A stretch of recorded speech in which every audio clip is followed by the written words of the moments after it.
ตามต่อสูตร3ตัวงวดวันที่16พฤษภาคม2568ดูเลย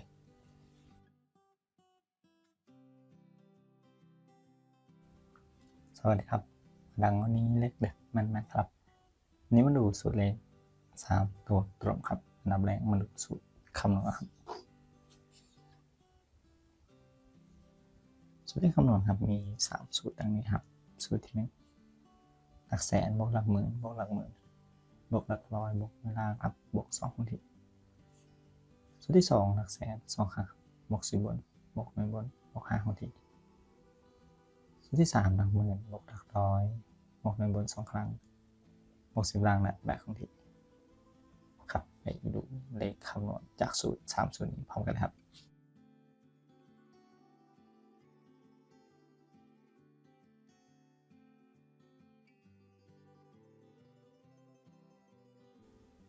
เรานำรางวัลที่1ครับเป็น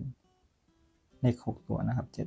75756 3ล้าง32คำนวณกับเลขสูตร3สูตรครับเริ่มจากงวดวันที่16มีนาคม2568ครับ75756 3ล้าง32ครับจากสูตรที่1ครับ7บวก5 2ครั้งบวก5บวก2และ2คงที่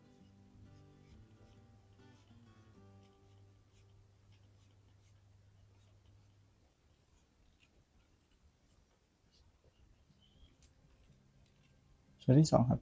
7 2ครั้งบวก6บวก3และ5คงที่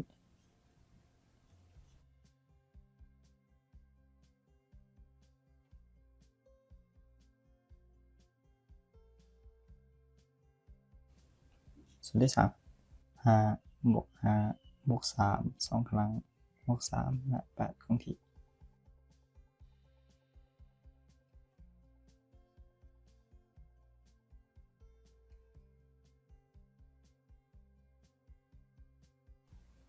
รวมตัวนี้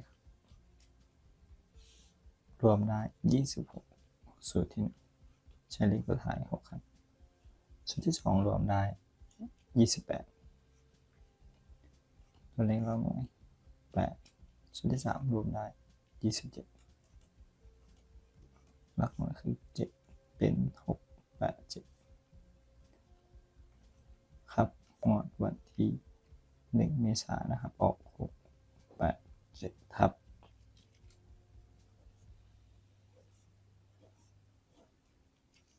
ต่อไปครับวันที่2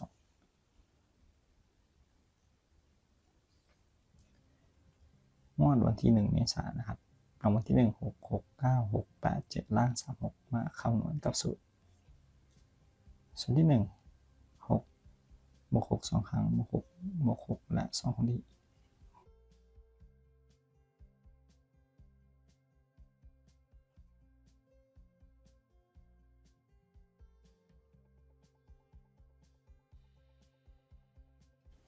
สูตรที่2ครับ6 2ครั้งบวก8บวก7และ5คงที่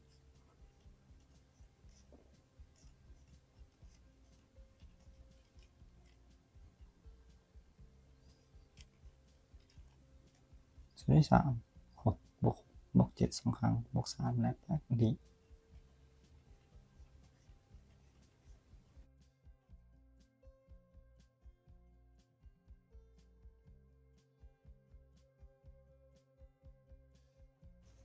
ผลรวมครับสูตรที่1ได้32ใช้หลักหน่วยเลข2สูตรที่2รวมได้32เท่ากันครับตัวท้ายหลักหน่วยเลข2สูตรที่3ได้37ท้ายหลักหน่วยเลข7เป็น227 3ตัวครับงวดต่อมาออก227ในวันที่16เมษายน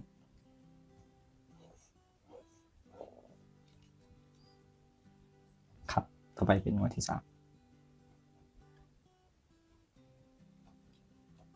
วันที่1วันที่16เมษายนนะครับ266 2 2 7ล้าง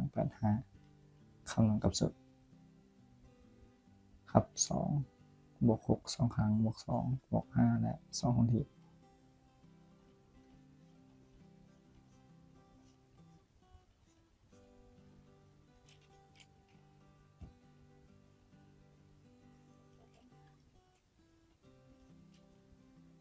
สูตรที่2 2 บวก 2 บวก 7 และ 5 ครับ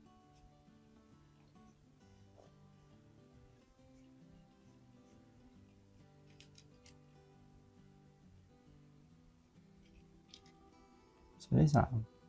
6 บวก 2 บวก 7 2 ครั้ง บวก 8 และ 8 คงที่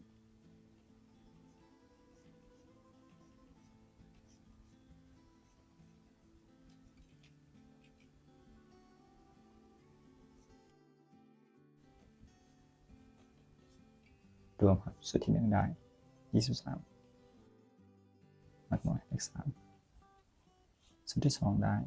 18 หลักหน่วยเลข8สูตรที่3ได้ 38 หลักหน่วย8ครับ388ออกตรงครับ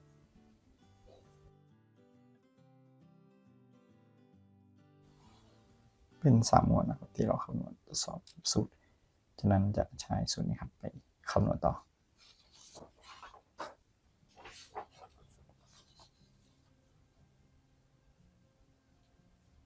วันที่1ครับ2 1 3 3 8 8 ล่าง 06 มาคำนวณสูตรในวันนี้จากสูตรที่1 2 บวก 1 2 ครั้ง บวก 3 บวก 6 และ 2 ที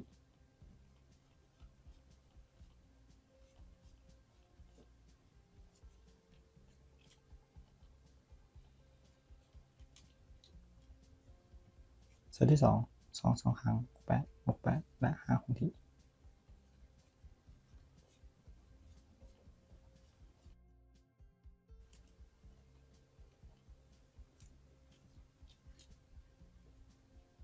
สูตรที่3ครับ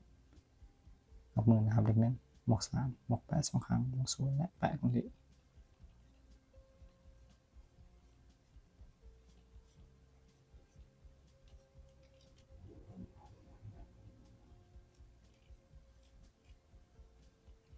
ผลรวมครับได้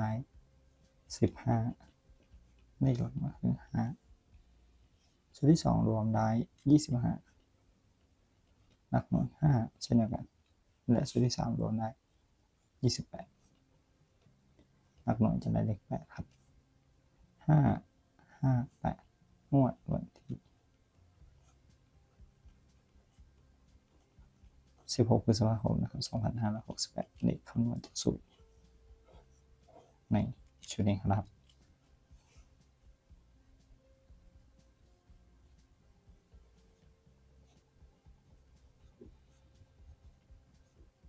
3ตัวตรงได้5 5 8งวด16 พฤษภาคม2568ครับก็ขอขอบคุณทุกท่านนะครับที่ติดตามรับชมรับฟังครับและก็อย่าลืมกดไลค์กดแชร์กดติดตามเป็นกำลังใจด้วยครับสำหรับวันนี้ขอทุกท่านโชคดีสวัสดีครับ